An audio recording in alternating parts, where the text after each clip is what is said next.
ॐ गणानां त्वा गणपतिं हवामहे कविं कवीनामुपमश्रवस्तमम् ज्येष्ठराजं ब्रह्मणां ब्रह्मणस्पत आनः शृण्वन्नोतिभिः सीदसादनम् ॐ श्रीमहागणाधिपतये नमः।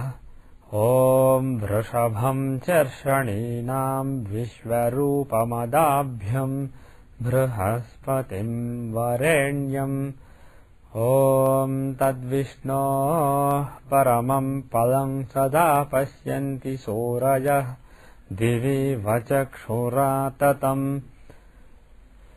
ॐ श्रीं ह्रीं महालक्ष्म्यै नमः।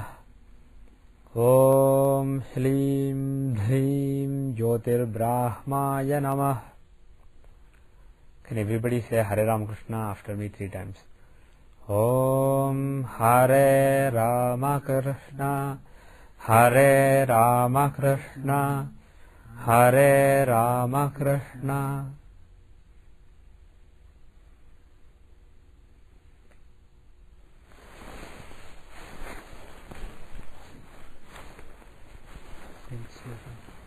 Tenth sloka. Chapter 14, okay. So we are in chapter 14, the 4th house results chapter, and we are apparently on sloka 9. 9 is over. So we have to start 10th. Okay.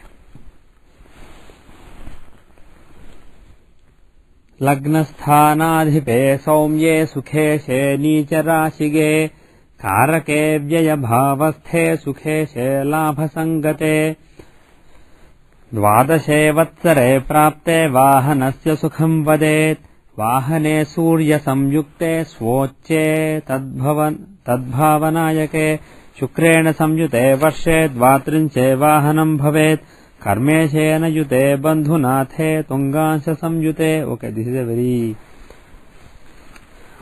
very specific. लग्नस्थानाधिपे सौम्ये सुखेशे नीचराशिगे कारके व्ययभावस्थे सुखेशे लाभसंगते द्वादशे वत्सरे प्राप्ते वाहनस्य सुखं वदेत्. The result first I will say. द्वादशे वत्सरे प्राप्ते. When the 12th year comes, 12th year in the life of the native, vahanasya sukham vadet, there will be happiness from the vehicle. What is the combination for it? Lagnasthanadhipe saumye means the lord of the lagna is the lord of the sign containing lagna is a saumya. Saumya means natural benefit, like Jupiter or Venus or Mercury. So lagna lord is a natural benefit. Sukheshe Nicha Rashige. The 4th lord is in Nicha. He is in debility. 4th lord is in debilitation. Karake Vyayabhavasthe. Karake. Karaka means who is the Karaka? Venus. The Karaka of vehicle. So Karake Vyayabhavasthe. Vyaya means 12th house. So Venus is in the 12th house. Sukheshe Labha Sangate. Sukheshe Labha Sangate. That means 4th lord in the 11th house. 4th lord in the 11th house. So 4th lord in Nicha was mentioned earlier. Now 4th lord in 11th house is mentioned. So combining both, 4th lord has to be in the 11th house in debility. Then in the 12th year, there will be comfort from the vehicle. The person will get vehicle basically very early in life. Now, is it possible for the 4th lord to be in Nicha? Which can you quickly go through each lagna and verify if this is actually possible? Because if it is not possible, this is not Parasara. Somebody else made up that verse, which is possible. Okay, let's go systematically. Aries. What is the 4th house? Cancer. Where is the lord debilitated? 8th house, not 11th house. Okay. Taurus. Who is the 4th lord? Sun. He is debilitated in 6th house. Gemini.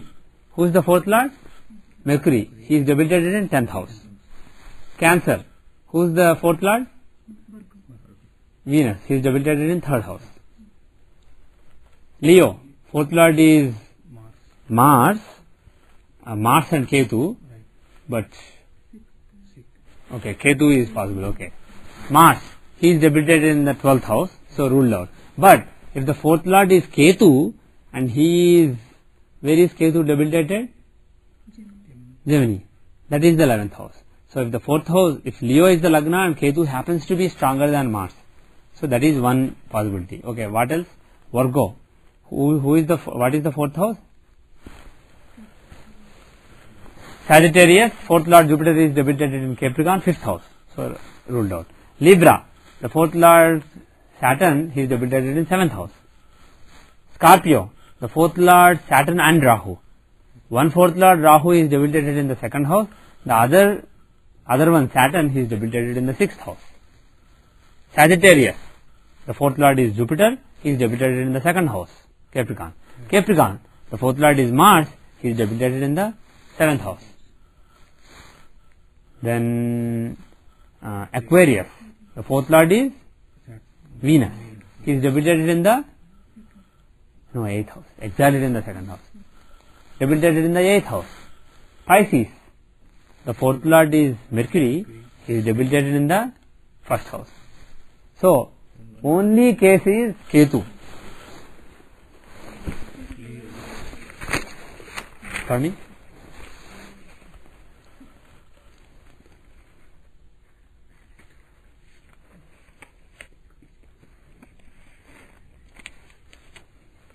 Okay, I was just curious how Santanam interpreted it. He interpreted this as 4th lord in debility or in the 11th house. The only problem is there is no word that indicates R anywhere. So it is unlikely that it is R. So this is basically an AND. So assuming that this came from Parasara, this is possible only for Leo Lagna, Ketu being the stronger lord. But Parasara did tell that Ketu debilitated in Gemini or... He did not specifically tell where Ketu is debilitated. Right. But we get it from elsewhere that Ketu is debilitated in Gemini.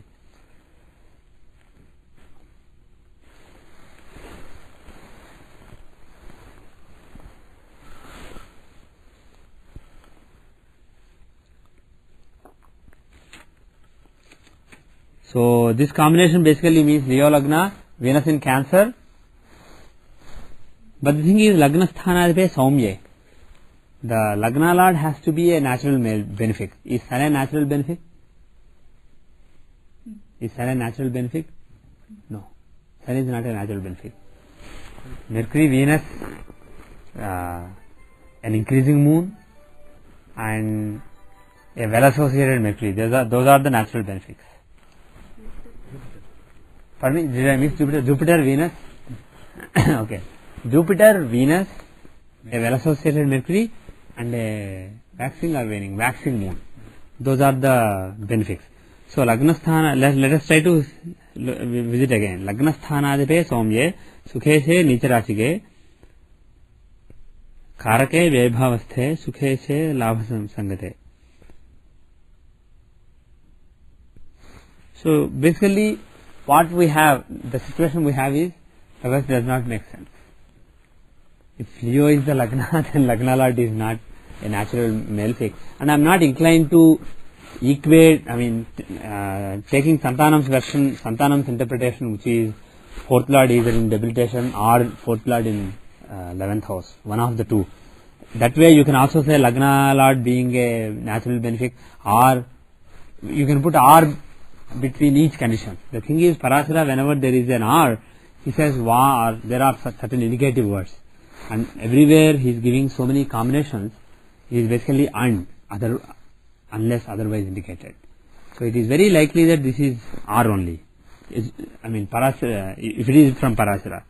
And the thing is, this probably is not from Parasara in that case. This particular, like I was mentioning earlier, even in other chapters, there are certain combinations that are just too specific, saying 10th year mother dies, or 12th year this happens. Extremely specific combinations. You should see if you have an example like this, and see a few examples if it makes sense. I myself haven't seen any examples. So such specific results, I will be a little skeptical.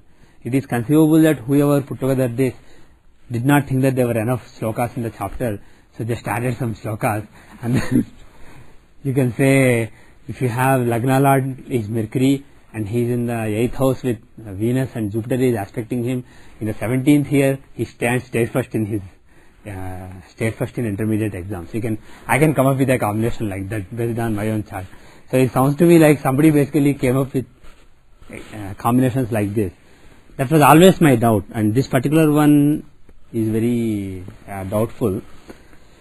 The thing is, he explicitly said Nicha Rashi ke. Otherwise we could have at least said Nicha Navamsha. He specifically said Nicha Rashi. So he is talking about Nicha Rashi. Labha Sangate, that can't be interpreted as being with the 11th Lord or something. It is, Labha Sangate means having gone into the 11th house, not even aspecting or something. The only thing is, instead of Sukheshe, if it was something else like Suteshe or something, it could be some other house. So it is possible that this is a verse from Parasara with some typo somewhere, one particular word gone wrong. Or it is also possible that this is basically a fake verse. Let me leave it at that. I told you what each word means. You can try different interpretations. More importantly, if you have a chart where Lagna Lord is a natural benefic, the 4th Lord is in 11th house or debility, you could basically try both of them.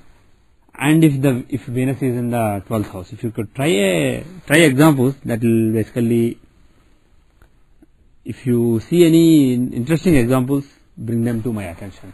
The thing is, if 4th Lord is in debility, why should it indicate having a vehicle very early in life? That also does not really make a lot of sense.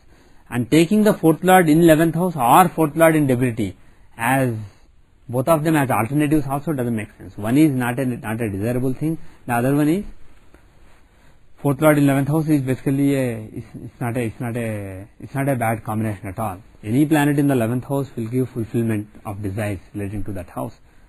And especially with the 4th house, if the 4th Lord is in 11th house, that is the 8th house from 4th house. Right? Taking the 4th house as Lagna, if the 4th Lord is in 11th house, it is basically like Lagna Lord is in 8th house. The Lord of the 4th house is in 8th from that house. 8th shows sudden gains or inheritance, etc. So, and Lord of any house will only do good to that house. He won't do harm. So you will expect the 4th Lord to give sudden gains, unexpectedly getting a vehicle. So if 4th Lord is in 11th house, getting a vehicle very early in life makes sense. But again, why 12th year? That is not obvious. But debility does not really make a lot of sense. Okay. Actually, let us just speculate here. If it is not debility, but if it is Ucha, is it possible? Can the 4th Lord be in exaltation? Actually, I will not go through the list. Let us do mentally.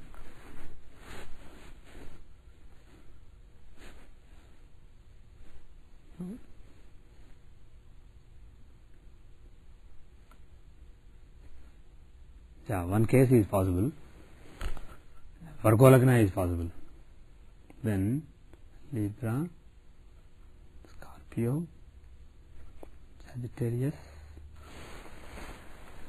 Sagittarius, Capricorn, Aquarius, Pisces. Okay. Lagna, 4th Lord, he would be exalted in Cancer. The 4th house is Cancer, and Jupiter is basically in the Jupiter is in Cancer. He is exalted.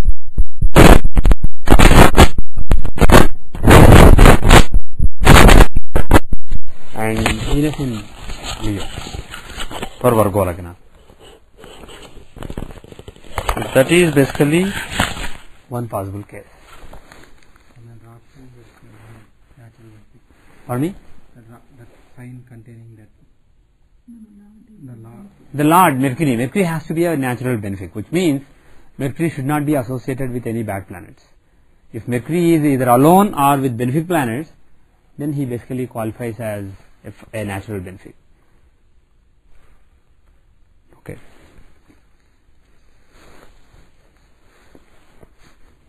Okay, now let us. So probably it is conceivable that he meant Ucharasige instead of Nicharasige. That is a possibility. Again, if you have any example, that will be really.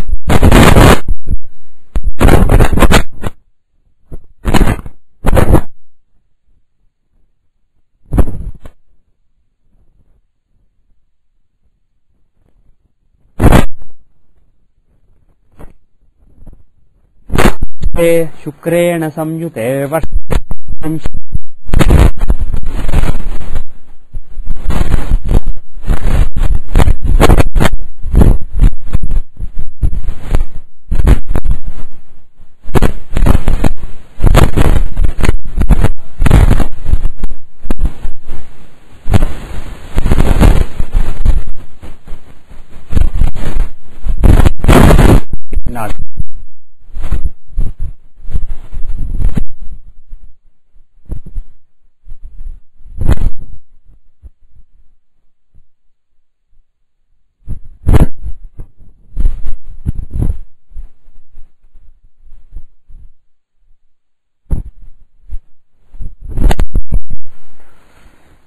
Then in the 32nd year there will be a vehicle.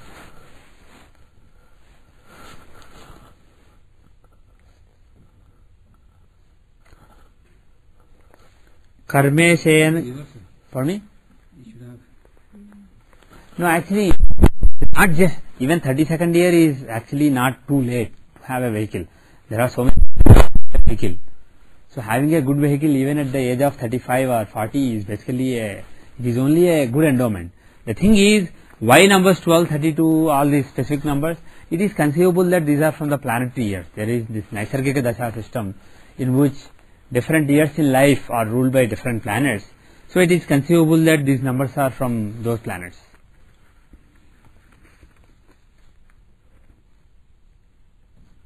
Okay. The vehicle, does it mean any big vehicle? Does it mean, or any scooter also will be considered a vehicle? Yeah, that is a good question. Here he is talking about very specific and rare combinations. So when he is talking about something so specific and something so special, it is probably a good vehicle.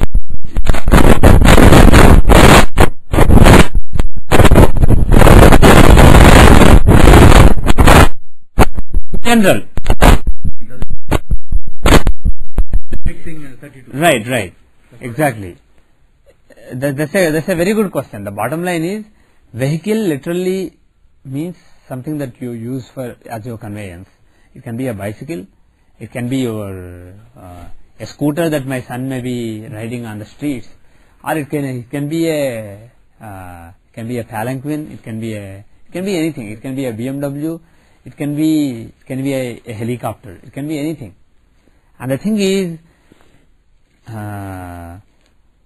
what is a good vehicle and what is a bad vehicle depends on the person. For somebody, motorcycle may be a much better vehicle than a car, a Maruti Suzuki for example, for somebody. So it is all, when you are talking about a vehicle and happiness from the vehicle, it is all very subjective. But the thing is, here as far as these verses are concerned, if he says Vahanasya Sukham, he is only talking about comfort from a vehicle. So the thing is, somebody may have only a motorcycle, but he may be very, very happy. He may be feeling like a king with that motorcycle, as long as this combination is there. Somebody else may not have this combination. He may have a Mercedes Benz, but he may not be happy with his vehicle. He may always be complaining. So here the key is, he is talking about Vahana Sukham. He is not talking about how great a vehicle the person is seen to be possessing. He is not talking about that. And also, based on our earlier learning, before we started this book, we had our generic learning, all our building blocks. There we said the fourth house is the comfort from the vehicle, the actual comfort. The fourth lord is your attitude towards comfort from vehicle. Whereas A4, the Arudha of the fourth house, that is tangible, the actual vehicle itself. If there are benefic influences on fourth house, but let's say Saturn is in A4, then because of Saturn in A4, the actual vehicle on the ground will be Saturn 9. It will be Saturn-like. It will be very lowly. It will not be a great car. When people see, oh, he has a stupid, some Hyundai accent or some lowly car. But he will be very happy with it because 4th house has benefits. So 4th house is very strong. So his happiness is very high. Perception is very low. All the Arudha Padas are people's perceptions. Those are the tangible things on the ground using which people form their impressions.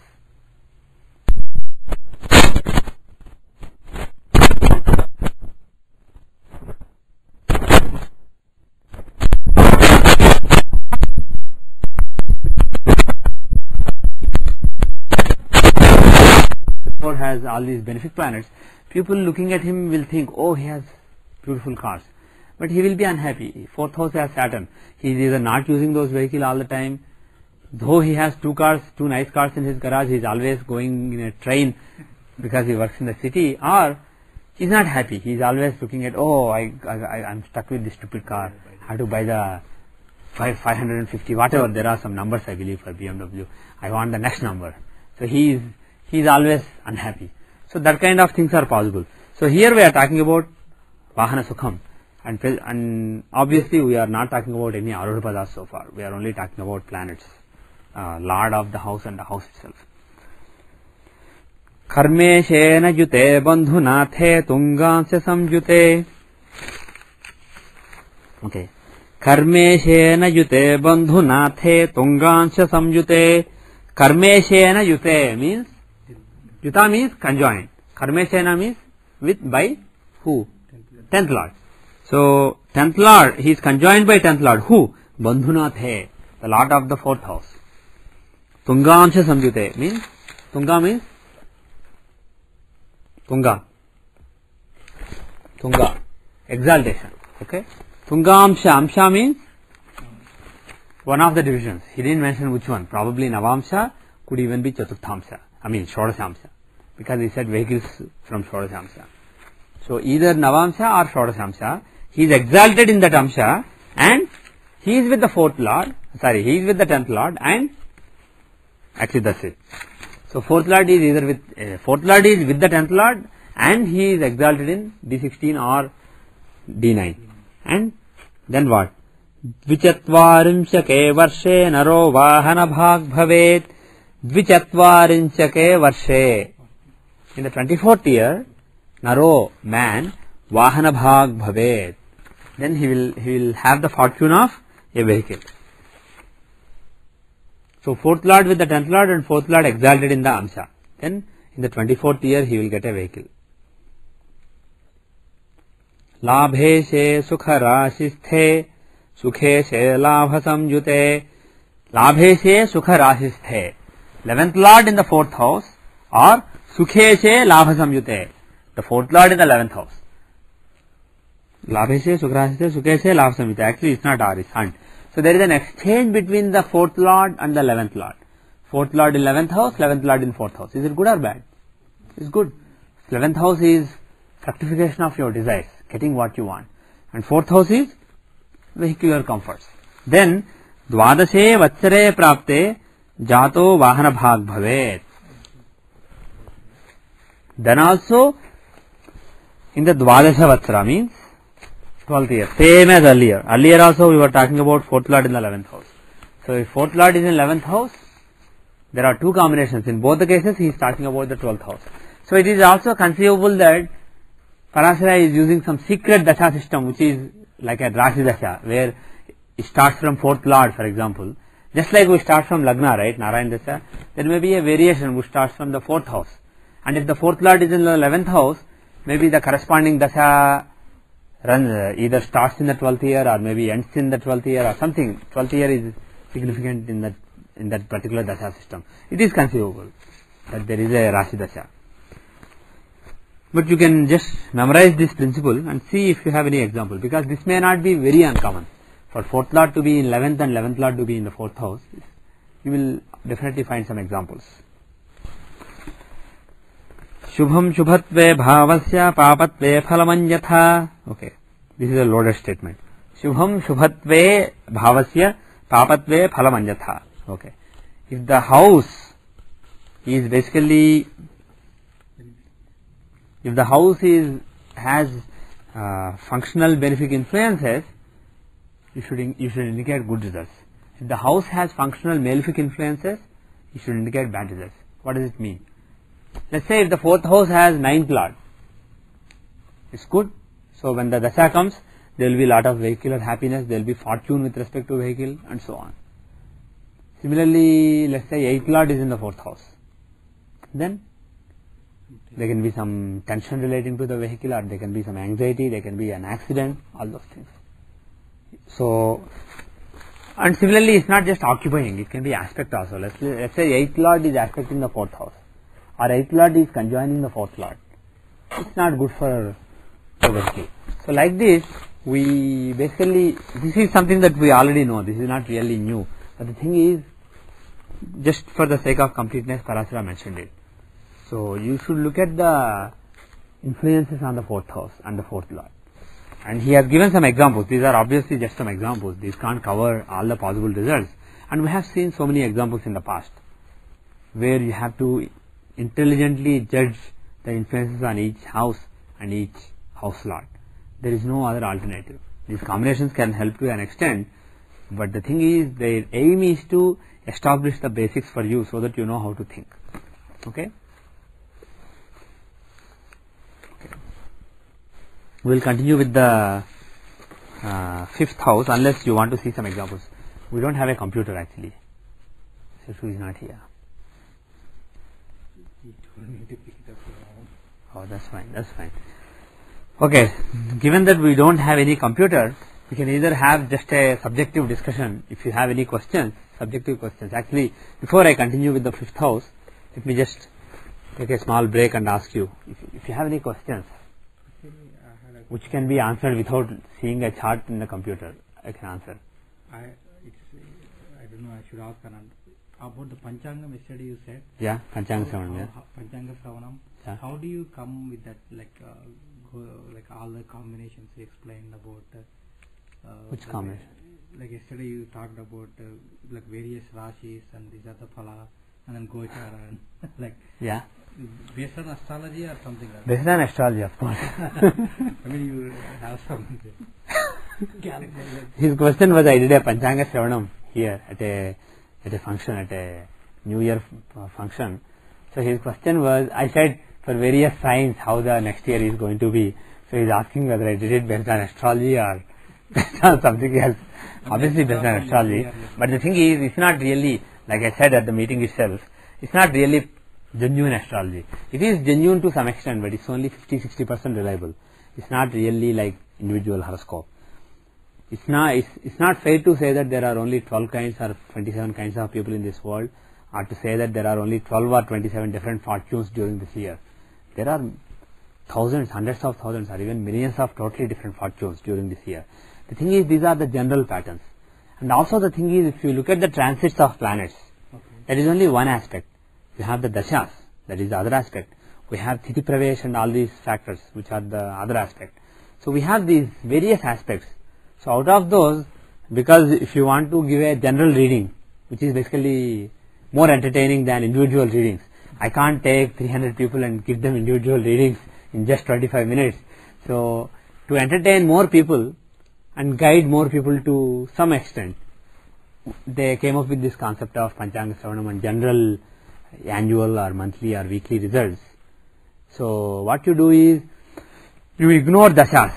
Somebody may be running a great dasha, somebody may be running a terrible dasha. Obviously there will be modification based on it. We ignore that factor. Somebody may be having a great annual chart based on Thiti Pravesh. Somebody may be having a terrible annual chart. We ignore that. What we look at is the transits. Even transits, if you read the results given in Panchanga for each Rashi, they are like a page full. If I have to do that for 12 Rashis, basically it will take several hours. And that will be the duration of the entire program set up by Subbarao Garu. He just gave me 20 minutes or maybe 25 minutes. So I can't cover all the planets. So Sun, he covers 12 signs during that time. Mars covers maybe 9 signs. Venus and Mercury cover 12 signs during that 1 year. So I can't cover them. And Moon covers 12 signs 12 times. Is that right? Yeah, 12 times, 12 times. So 144 different results of Moon. So I can't basically be covering all that. So what I take is, I take Jupiter He is basically in two different signs during the year. Saturn, he is in two different signs because he is changing sign during the year. And Rahu and Ketu, they are stuck in the same sign during the year. So I have a simple combination. So I see particularly transits that particularly stand out, either being good or bad. If they are really bad, but if there is some potential to improve it, if the planet is, let's say, in the 8th house, but as a Swarnamurti, or let's say 8th house as a Rajatamurti, he is, pardon me? Murtis I haven't covered before? I did. So go back and listen to the, yeah. When we were doing transits, I think I covered it is simply based on the sign occupied by moon. You see which house moon occupies. When a planet is coming into a sign, at that time, when the planet enters the sign, where moon is, with respect to your own natal moon. From the sign occupied by moon in your natal chart, the sign occupied by moon right now, you count the house. If the house is 1, 6 or 11, the planet who entered a new sign on that day, when moon is so placed, he becomes a Swarnamurti, golden idol. If he is in the 2, 5 and 9, he is Rajatamurti. He is a silver idol, silver form. If he is in the 3, 7 and 10, he is a Kansyamurti. He is a Tamramurti. He is copper form. And if he is in the remaining signs, 4, 8 and 12, Chaturasras, 4, 8 and 12, then he is a Lohamurti, iron form. And the theory being, a planet being a golden form wants to be nice to you. If a planet is in Rajatamurti, it is less good. Basically, Swarna is, gold is very good, silver, Rajata is good, copper, Tamra is bad, Loha, iron is terrible. So excellent, good, bad, terrible. So those are the classifications. So let's say somebody has Jupiter in the 11th house right now. It's an excellent transit. He should be giving a lot of financial gains. But if he is a Lohamurti, he simply doesn't like you. He is told to give you good results, but he doesn't like you. He is not in a mood. He is too lazy to give those results. So in that case, propitiation really helps. So I basically identified such key things. So in this case, propitiate Jupiter. Do so and so, either this devata or Jupiter himself. If you do that propitiation, it's basically maximizing your results. Basically, like they say, maximize the bang for your buck. If you have to do some remedies to get the maximum results, if somebody is, let's say, a malefic is in the 6th house, like Saturn in 6th house as a Swarnamurti, he is already giving the best results. You don't really have to do any remedies. On the other hand, if Jupiter is in the 11th house as a Lohamurti, he is capable of giving you good results, but he is not doing it. So if you do remedies for him, it will maximize the bang for your buck. Similarly, if a planet is in the 8th house, if he is Swarnamurti, he may not be troubling you that much. But if he is in the 8th house and he is, let's say, a Tamramurti, he has to give you worries, and also being a Tamramurti, he is not in a good mood. So he will actually end up giving you more troubles. So in that case, if you are going through troubles and if you want some relief, that is the planet that you should propitiate. So I identified particularly good and particularly bad planets that you can, where the particularly bad results can be minimized, can be suppressed, or particularly good results that are not coming up for some reason can be made more obvious. So I just suggested those remedies. That's basically what I did. And the comments I made about Iran, Iraq, all these things, I said Iran and Iraq, their New Year charts look really bad, I told you. That was based on what we covered earlier, a couple of years back, the lunar New Year chart. When Sun and Moon are exactly together in Pisces, we make the chart. So I looked at that chart, and if you look at Iran's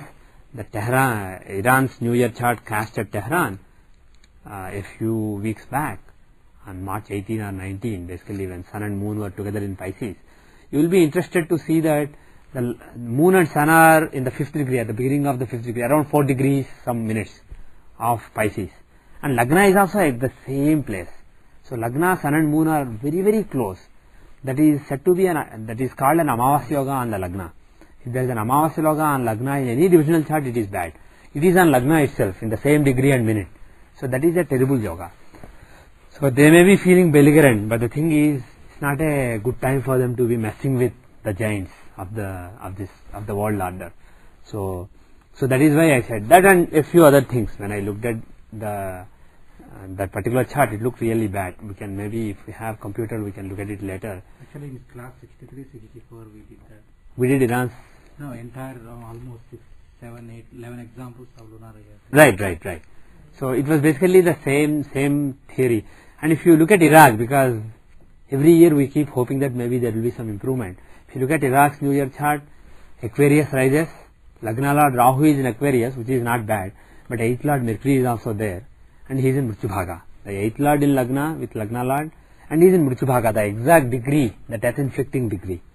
And he is the ruler of the year, he is the Hora Lord. So it looks really damned. So I mean, they look doomed. They seem doomed for another year, unfortunately. Though we want the life in Iraq to come to some level of normalcy, it doesn't look like it's going to happen this year. And it seems like, in addition, some problems in Israel on this side and some problems in Iran on the other side are going to complicate the situation and get the whole area burning this year. And as a matter of fact, Saturn and Ketu are going to be together this year. And usually Saturn-Ketu conjunctions are not that good for the world. They are very explosive. It is Tapas Yoga if Venus also conjoins, which will be for a small duration during the year. So that is good depending on your own chart, but Ketu is the planet of explosive events, crazy events, which lead to moksha. He wants moksha. He doesn't really distinguish between anything. He is like an aghori sadhu. So Ketu doesn't really our normal concepts of this is a good thing for the world, this is a bad thing for the world.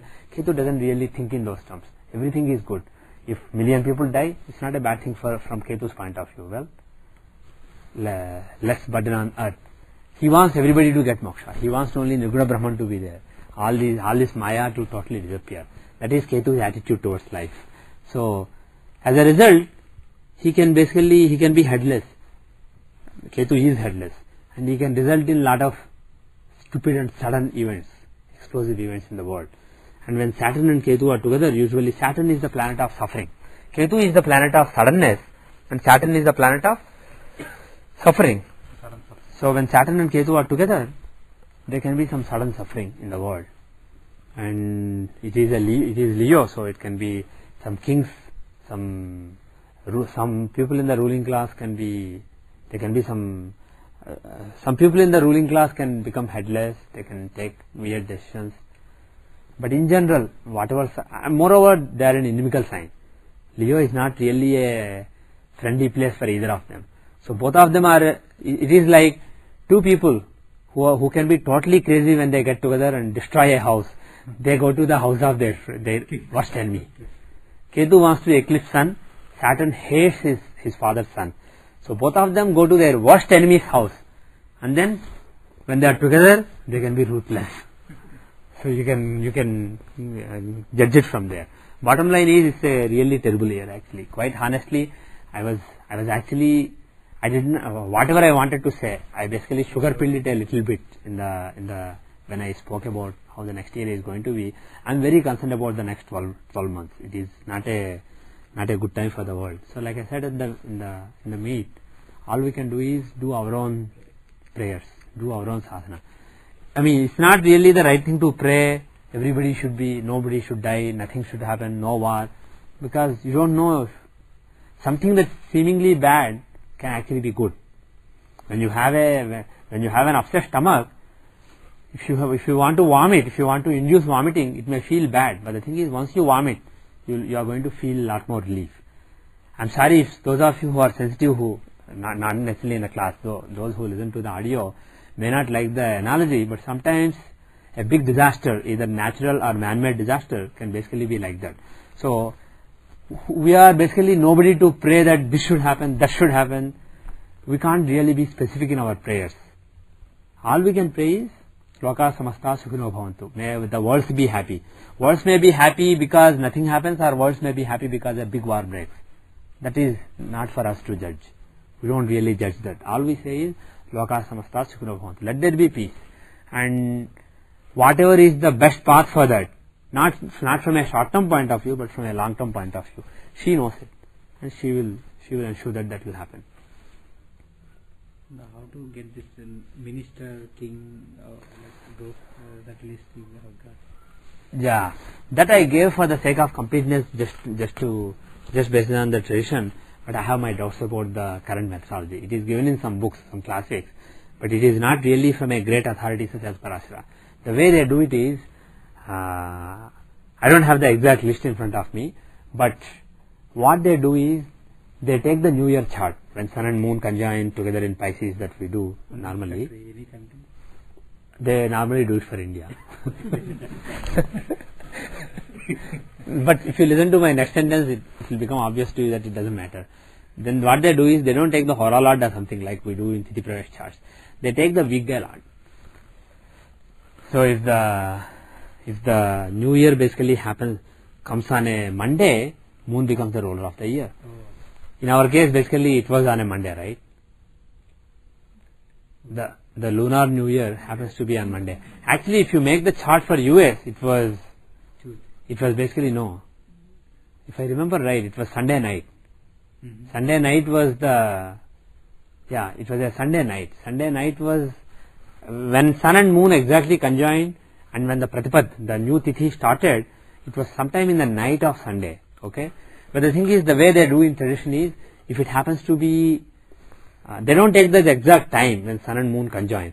They take the next sunrise, because celebration will start on the celebration of the New Year will start at sunrise. If it happens at night, they take the next sunrise. Not only night, even if it happens, let's say, at 10 o'clock in the morning, they take the next morning. So if Sunday 10 o'clock Sun and Moon conjoin in Pisces, the New Year starts. Then they take Monday to be the first day of the New Year, and Moon to be the Varesha, the weekday Lord. So they take Moon to be the king of the year, the ruler of the year. Okay? It is, in my view, it is totally suspect. This is basically corrupted. This is a corruption of Kali Yuga. Because we are living in Kali Yuga, a lot of teachings of the rishis were lost, and some remaining knowledge was basically corrupted by people. And the thing is, I have never really seen any totally accurate predictions made on the basis of the cabinet. You can make predictions based on the planetary position and dashas, but just based on the cabinet, because you will say something based on king, something based on minister, something based on commander-in-chief. If you put all of them together, you cover the entire spectrum, if you actually read what they give in Panchangas. Right. So I'm a skeptic with respect to that. But just for the sake of completeness, let me finish.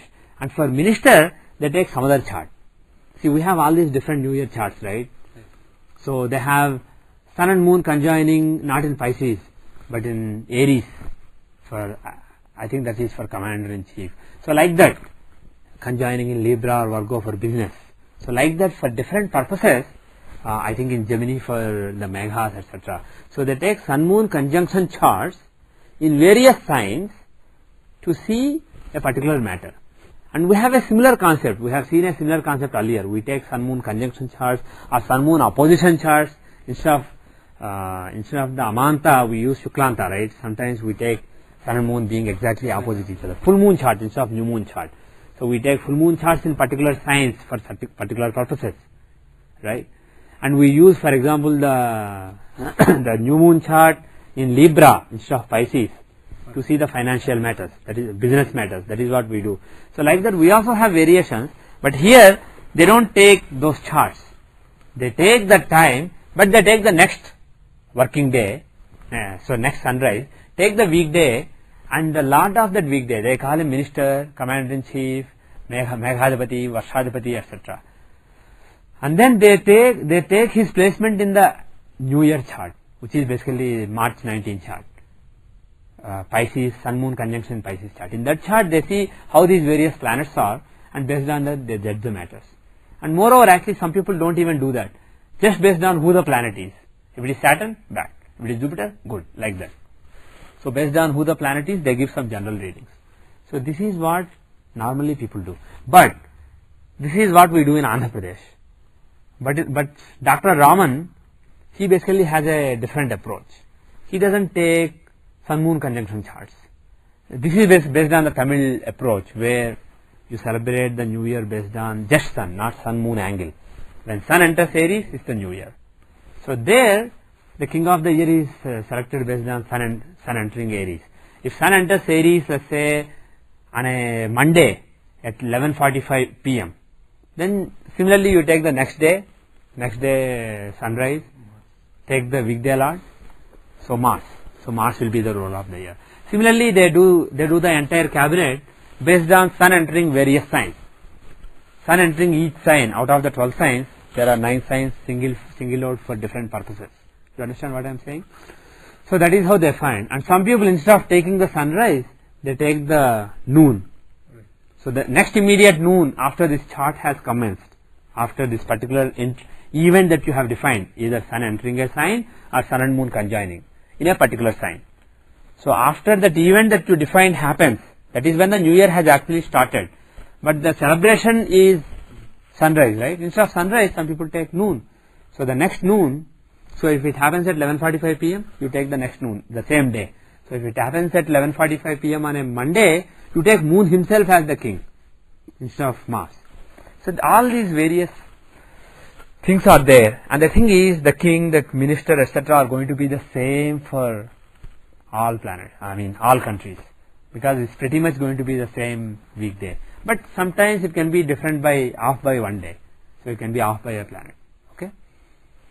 My individual thinking, this is just my thinking, this is not based on any shastras, but my thinking is, obviously this is, like I said, this is not from Parasara's teaching, this is basically modern authors. By modern I don't mean last 50 years, I mean the last 1000 years. In my view, last 1000 years is basically modern era in astrology, because all these Muslim invasion, Christian invasion happened. Before that, some dumping of the intellect due to Kali Yuga has already happened, and then all these invasions happened. So the knowledge basically became corrupted. On the other hand, if you take what Parasara taught, it is much more sophisticated. Unfortunately, he did not teach this particular thing.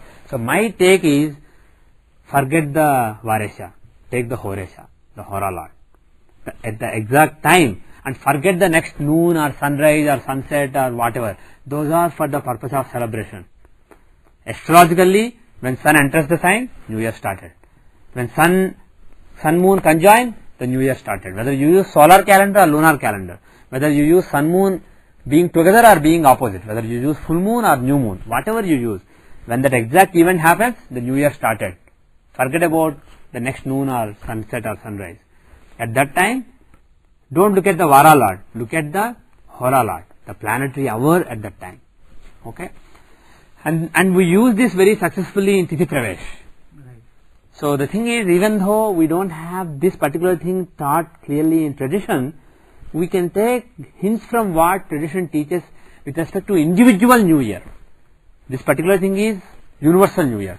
But when it comes to your own individual new year, we make the Tithi Pravesh chart, we see when the sun moon angle matches what it was at your birth, when the same angle returns, with sun being in the same sign, we are making a chart at that time. We are not saying, okay, this is when new year starts, but you know what, take the next sunrise and take the Vara Lord of that time. We are not doing that. Maybe you will do that if you want to celebrate. Suppose your Tithi Pravesh occurred at, let's say, 6 o'clock today evening. You will probably celebrate tomorrow as your birthday. You will distribute sweets to your friends next day. But the thing is, if you were to meditate at the time of New Year, or if you were to do a puja at the exact time of New Year, you will do it at 6 o'clock today instead of tomorrow. So that is the actual time when the stars are lined up, just like at your birth. So similarly here, if you apply the same thinking, take the exact definition and take the Hora Lord.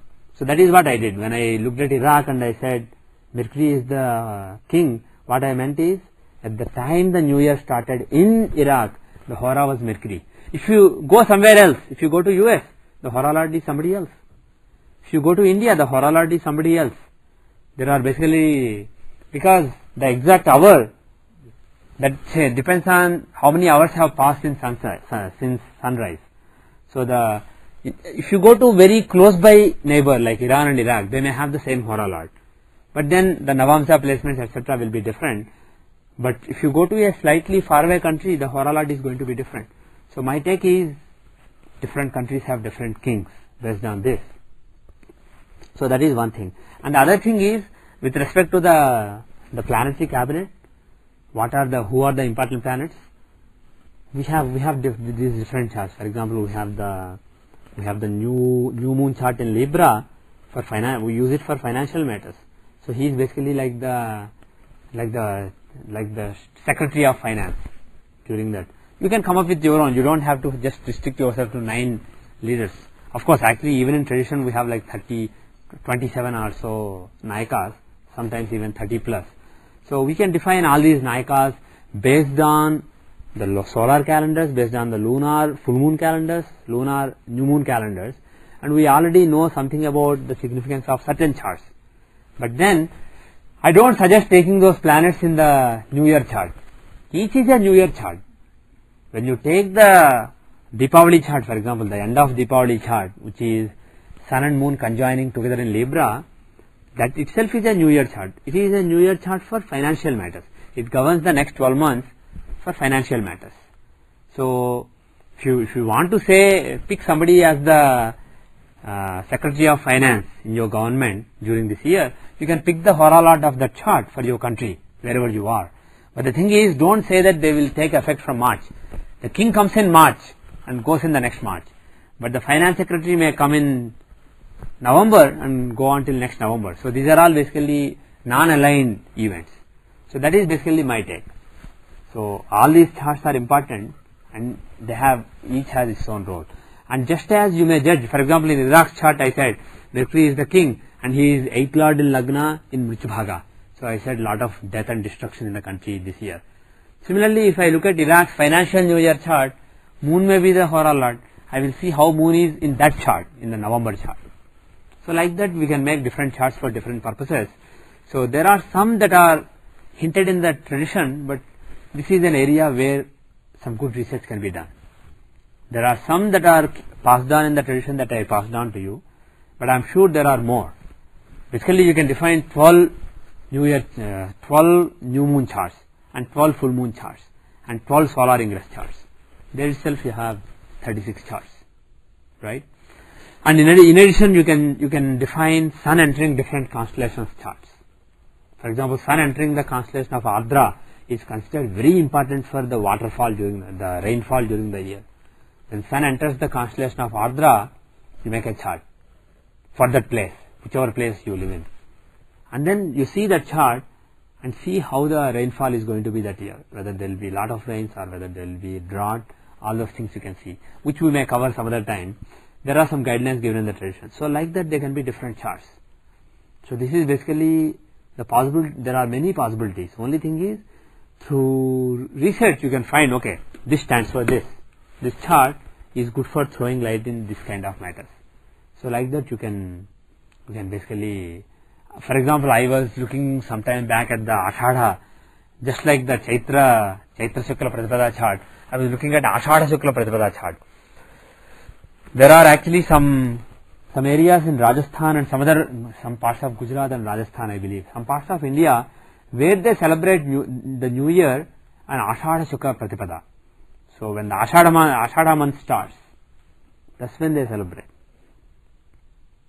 their New Year. So basically it is Chaitra, Vaishakha, Jyeshtha, Ashadha, right? So Pisces, Aries, Taurus and Gemini. So when Sun and Moon conjoin together in Gemini, the third house of the natural zodiac, that is when they make their New Year chart. And they say how the year is going to be based on that chart, not the chart that we use in Andhra. And the thing is, when I studied those charts, my conclusion was they were actually good for showing any weather extremities like big hurricanes, big rainfalls, any extremities in the weather. They were interesting from that point of view. And if you see the other chart used in tradition for timing the rainfall during the year is Ardra Pravesha of Sun, and Ardra is a constellation in Gemini. So there is again a link. There is some importance of Ardra and also Gemini when it comes to nature, when it comes to rain. I am not exactly sure what, but it was just an observation. So like that, if you study a few charts without any bias, you can come up with some conclusions. So this is an area open for research. But my thinking is, with some research we can define this theory of the cabinet, planetary cabinet. Whatever I gave in the meeting, it was just entertainment. Because unless we have something that I totally bought into, I will respect the tradition. I will basically follow the tradition. But I am pretty sure it's all nonsense. Especially taking the weekday lord and taking the next sunrise is basically nonsense. Okay, everybody was so asked about how India is going to be based on the Lord. Yeah. So I didn't really spend much time on those lots. I just gave some general results they give. But whatever I said about India, US, financial markets, or Iran, Iraq, Israel, all this was based on the New Year chart, which is, in my experience, much more reliable than these subjective things.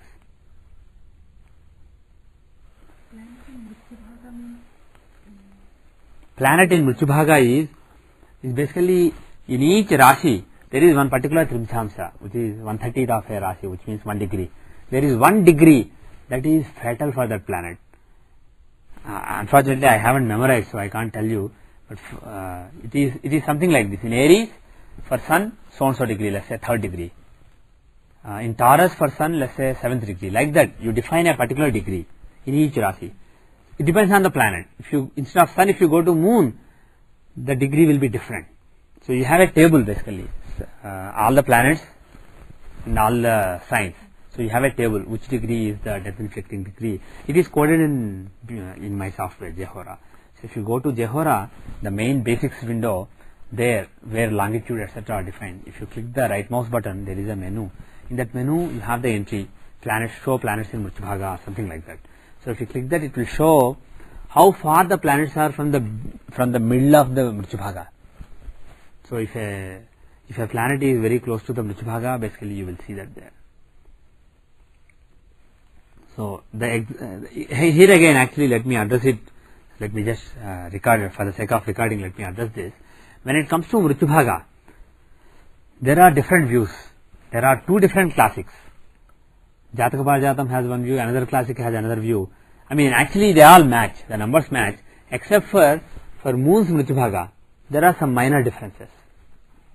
So what I did in my software is I coded both of them. And the default, if you don't make a preference, if you don't choose, prefer this classic with respect to this classic, if you don't do that, it will basically do what Sanjay ji feels is right. Again, it's not 100% sure, but this is basically what we believe in tradition. So I gave that. But if you want, you can basically go to the other preference. If you go to the preferences related to calculations, Mrityubhaga preferences. If you go to that, there are 2 choices. Basically, there are 2 sets of classics.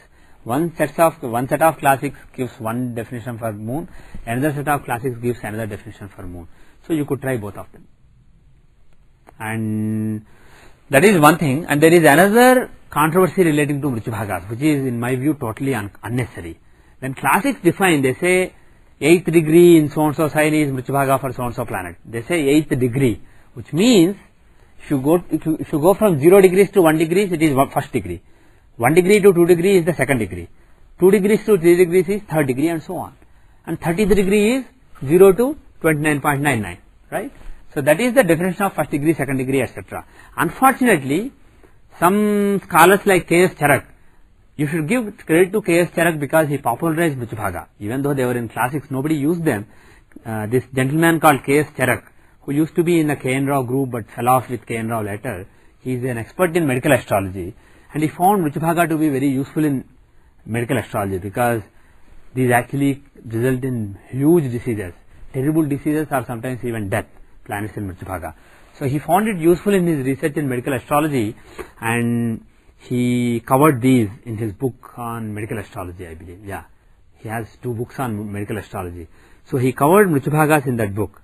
So there, the interpretation he gave is different. Let's say for a particular planet in a particular sign, 18th degree is Mrityubhaga. Our take is 17 to 18 degrees. Between 17 degree and 18 degree is the 18th degree. So that is the death inflicting part. That's 1 degree. He says 18th degree is Mrityubhaga, means the exact point, 18th degree point is the Mrityubhaga. You can go plus minus half degree. So he says 17.5 to 18.5. So that is how he has interpreted. Sometimes it works because there is obviously there is an overlap, but sometimes it doesn't work. But it is not at all logical. Always, whenever Parasara or any classic writer referred to a particular degree, nth degree, they meant n-1 to n-1 degree to n degree. This is the nth degree. You divide the Rashi into 1st degree, 2nd degree, up to 30th degree. That is the only logical and tenable interpretation. Unfortunately, when Charak read it, he basically went off on along a wrong line, and later probably it became an ego issue or something for him to acknowledge that he made a mistake. So he still insists that it is 18 degree plus minus half degree. So just for the followers of Charak, because as a software writer, as a teacher, I say this is wrong, this is right. But as a software writer, I have to encourage everything. I have to basically support everything. So there is an option. If you go to Mrityabhaga related calculation options in the preferences, you will see 18 degree means 17 to 18, 18 degree means 17 and a half to 18 and a half, 18 degree means 18 to 19. Just for the heck of it, I even added the third option. 18 degree means starting from the 18 degree point and going till another degree. Now the thing is, in his view, if the 30th degree is considered to be fatal for a planet, it will basically be 29 and a half to 30 and a half, which is kind of silly. So that, however, if you want to use that is also given in my software. So you could experiment with Mrityabhaga. Yes. If you take an analogy, like the peak sun at 12 o'clock in the afternoon, so the maximum intensity you have. Yeah. So 11:30 and 12:30 will be around, if you it will start coming down on the other side and the other side. Yeah. So is it possible to have some kind of analogy? Right, except that we are talking about the degrees here. Right. So we are not talking about a point. See, not Parasara. The classics that refer to this, Jataka, Pajatam, etc., don't refer to a point in the zodiac. These Mrityabhagas are not referred to as points in the zodiac, in which case you can say this particular point is the problem and plus minus half degree, like you take noon is a point. Right. So you take plus minus half hour or plus minus hour or whatever. But this is not a point, this is a part. Bhaga is a part, a portion. Bhaga literally means a portion. So this is a depth portion. Literally speaking, it translates to depth portion. So when you are talking about a portion, there is an inference of a length.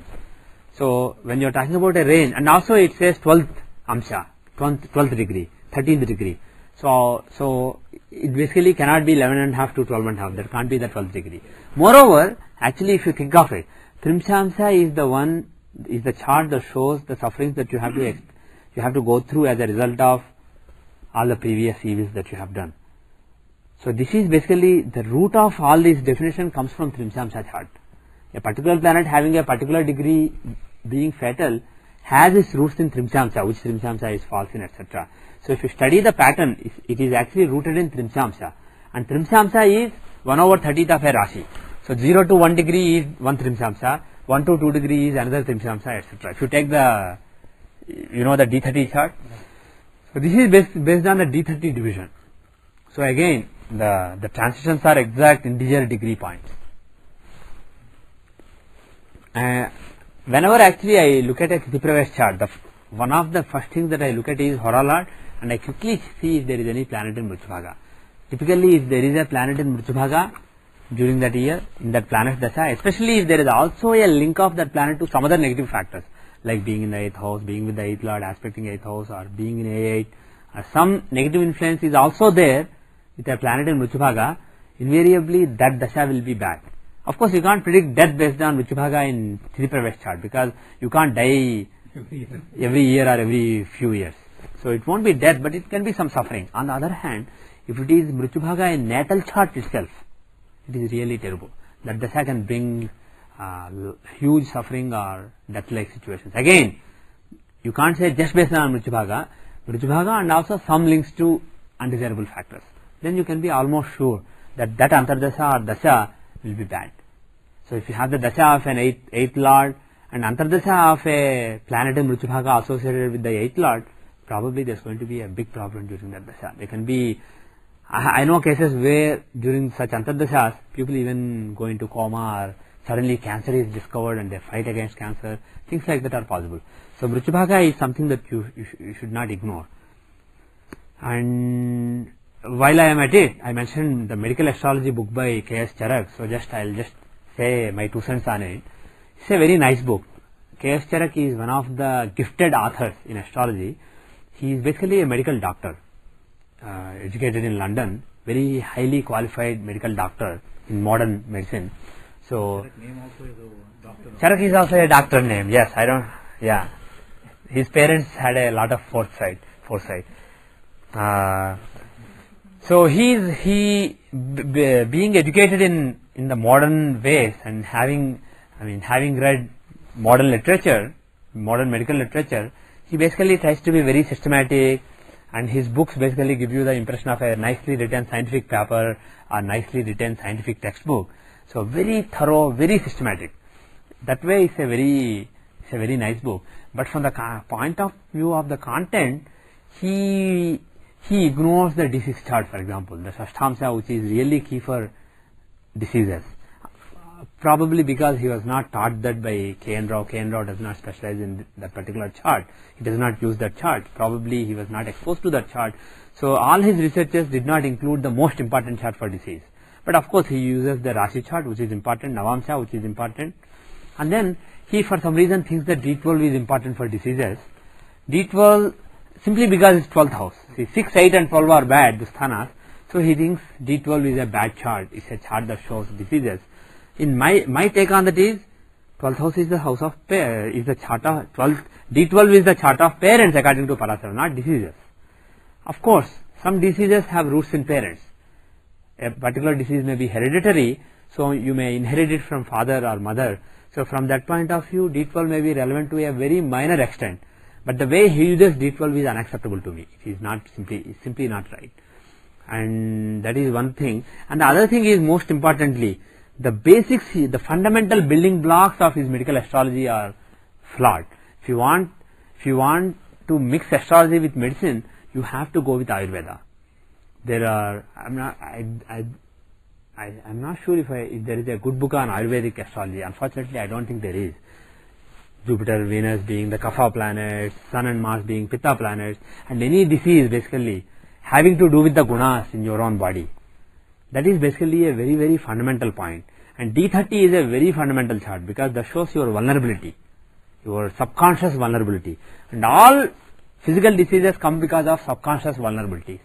So whenever we look at any disease example, so far in the last few years, we always looked at which charts?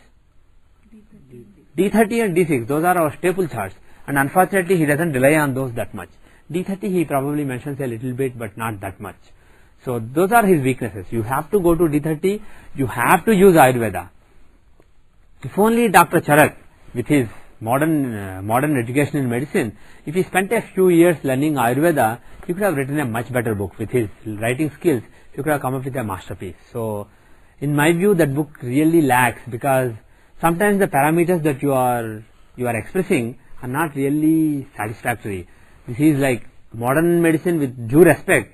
It is good in terms of treating the human body as a machine, and then saying, okay, take this screw and unscrew this screw and put this screw.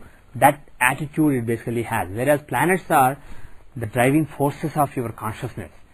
Planets are nothing but the forces which take hold of your consciousness. Graha literally means one which takes hold of. Grahayati iti graha. So those which take hold of your consciousness. So when you are talking about planets, you are talking about forces that are operating at the level of consciousness. And unless you go to Ayurveda and understand it from the point of view of consciousness and vulnerabilities in the consciousness, you can't really link planets to the diseases quite well. I know that Dr. Brendan Feely, we had the fortune of having him here last couple of years. He made some presentations here. He is one of the leading lights in this particular research. In combining Ayurveda, there are a lot of links given in tradition, but unfortunately nobody really wrote any good book on this.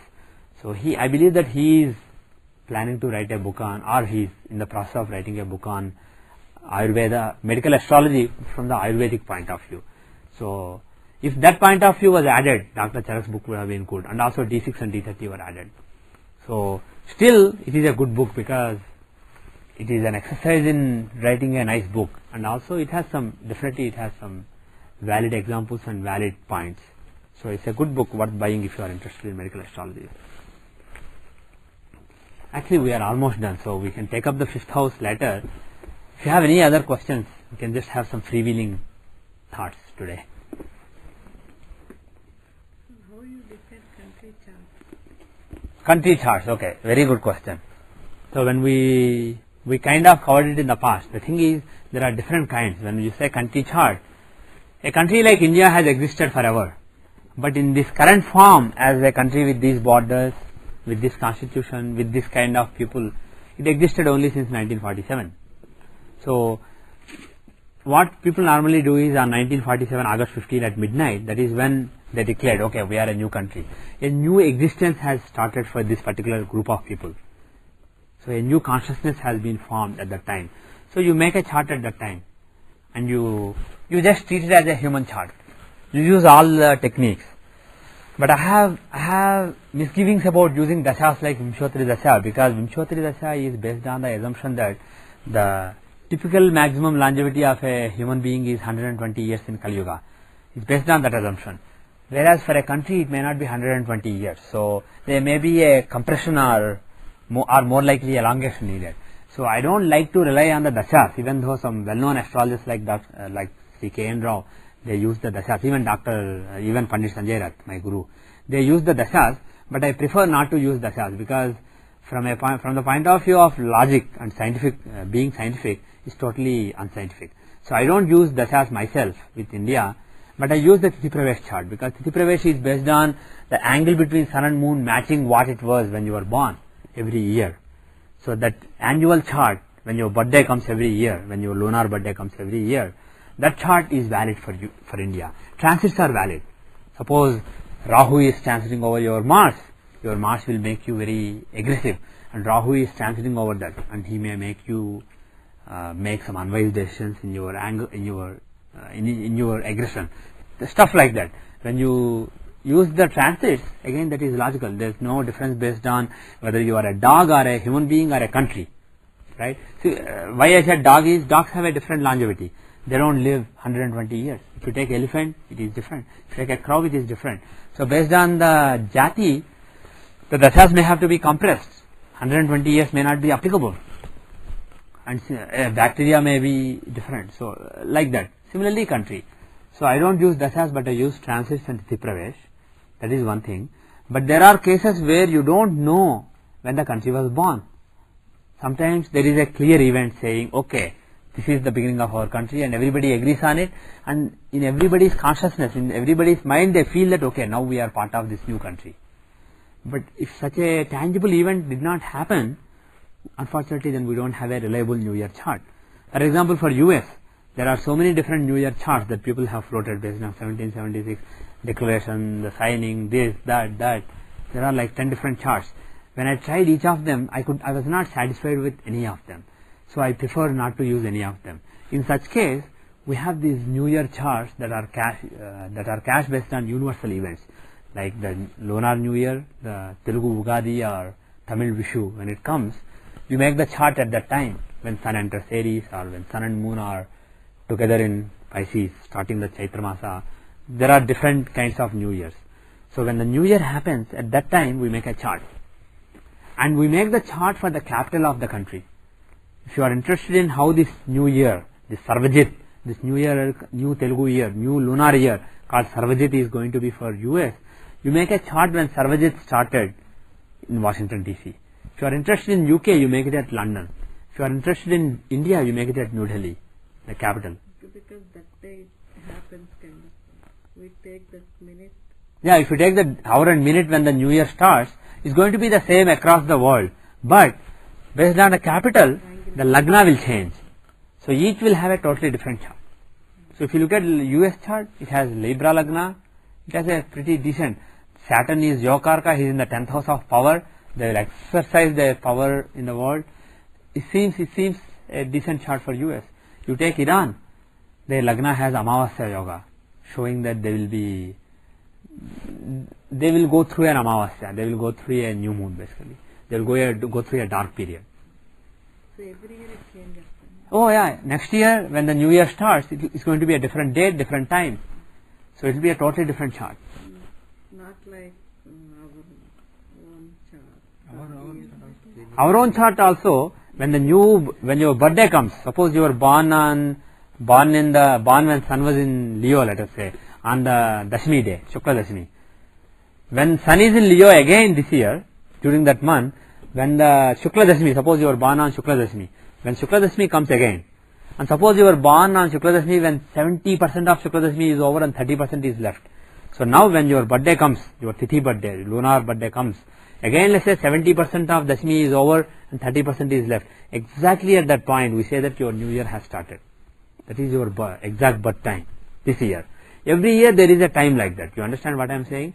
So at that time, basically this comes on your New Year's, your birthday celebration. If you follow the lunar calendar instead of dates, which is common in Andhra Pradesh, so that particular day, a particular time it comes at a particular time, which can be computed using the software.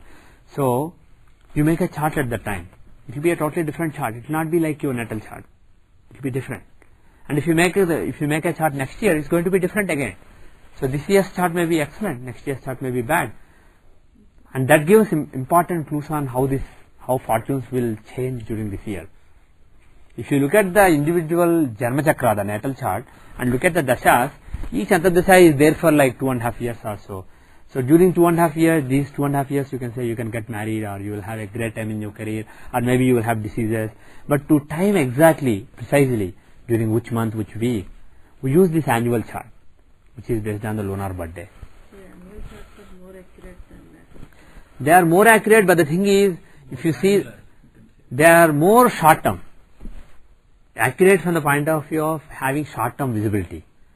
Whereas, see, let me put it this way. Suppose there is a small problem at my work, and I am really upset about it.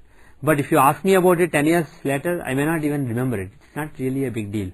Basically, during these 2.5 years, during this particular Antardasha, I have a good career. But maybe during a particular week, because of some changes in the workplace, I am in a lot of frustration. It may not even show up in my natal chart, because you are talking about a week of frustration. But the thing is, during that week, when the person comes to you and asks you, I am really frustrated, what is my solution? You look at the natal chart, you don't really see any big problem. But if you look at the individual annual chart, from the perspective of this 1 year, this week's trouble is a big deal. The person is so frustrated by it. So it is very likely to be visible in the annual chart. Similarly, if you see that somebody will be married during these 2.5 years, you can make the 2 or 3 annual charts during the 2.5 year Antardasha and see which year shows clear combination of marriage. And you can even predict which month. We have seen examples in the past. This is actually not me, these people. They have looked at examples and identified the month or sometimes even week when the person got promotion, or when the person got a new job, or when the person got married, by using the annual chart. And this particular tradition that we belong to, our staple technique is this particular Tithi Pravesh technique, annual chart. It's really, it works really beautifully, and I can say that 80% or more of my successful predictions in the last 7 years or 8 years, they were made using this technique, annual chart. Usually people don't ask me, 15 years later will I become the Prime Minister of India? They come and ask, I am really frustrated at my workplace, will I change job, will these things be over? Or somebody will say, my daughter, I want to get her married, but I am not able to, will I get her married? So people are worried about the next 2-3 years always, sometimes even next 2-3 weeks. So if you just look at the annual chart for the next 2-3 years, you are all set. So 90% of your people who consult you, they will be happy. So natal charts, then we should see. No, even though we look at annual chart, we do some sanity check based on natal chart. Suppose somebody says I am frustrated at my workplace, and you see some bad dasha going on in the annual chart, and you see a good dasha coming after 3 weeks, and you say after 3 weeks things will be fine. For that you don't have to consult natal chart. But suppose somebody says, I want to change a job, will this job be good for me? You better consult the natal chart, because annual chart is like a ripple. So water is at this level, ripple is at this level. Water is at this level, ripple is at this level. So you have to look at where the overall level and then the ripple. So, or let's say somebody wants to get married. Just because the annual chart shows marriage may not happen. If the natal chart absolutely does not show marriage at all in this 2.5 years, there may not be a marriage. So for things that are expected to be visible even in the natal chart, really important events, if you look back 10 years later at these 2.5 years, you will see, yeah, I got married, that was an important time, right? So certain things are important, certain events are important. Suppose you were a software engineer and during a particular period you got promoted as a manager. That is a very important event. So apart from being important within the perspective of a year, it is important from the perspective of 10 years or 20 years also. You understand what I am saying? So their natal chart will very clearly show that event. But it won't tell you which month. It will say during these 2.5 years, the person has a very good chance of big rise in career.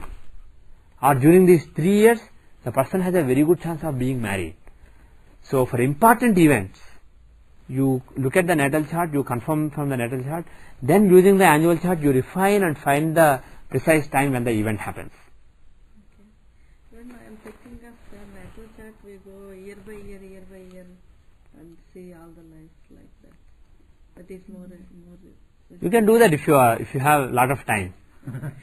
But when somebody comes to me with a specific question, the first decision I have to make is it really a important question or a secondary kind of thing? If it's important, I consult natal chart. Make sure that what I am thinking, suppose somebody says, I am a software engineer, I am thinking of there is a manager position vacant in my workplace. I want to try for that. Will I get it? The thing is, if he gets it, it's a big change in his life. So I see the natal chart. And then if I see it, I look at the annual chart and fine tune the timing. Similarly, if it is something very minor, of course I don't tell him it's a minor event, man. He will be unhappy.